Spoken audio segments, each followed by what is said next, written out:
Të dhënat e fundit për inflacionin e harmonizuar në maj tregojnë një panoramë interesante mes Shqipërisë dhe Europës, ndërsa qytetarët e vendeve të BE-s po përballen me çmime më të larta për ushqimet, shqiptarët po shpenzojnë më shumë për argëtim dhe kulturë. Në Shqipëri inflacioni vjetor ishte 2.3%, pak më lart se mesatarja europiane prej 2.2%, por ndryshimet më të mëdha shihen te grupet e mallarve dhe shërbimeve.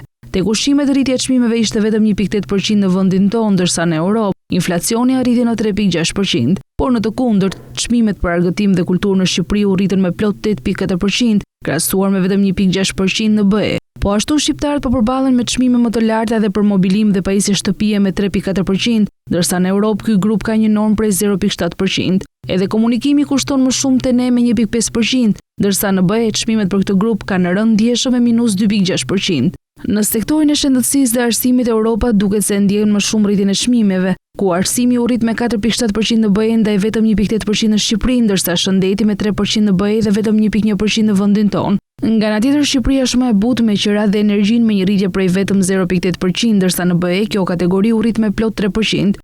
Në maj, ndërsa europianët ndjen më shumë rritjen te buka, qumshi dhe shërbimet bazë, në Shqipëri janë çmimet për kohën e lirë, mobilje dhe kafenet që ndjen më shumë në xhep.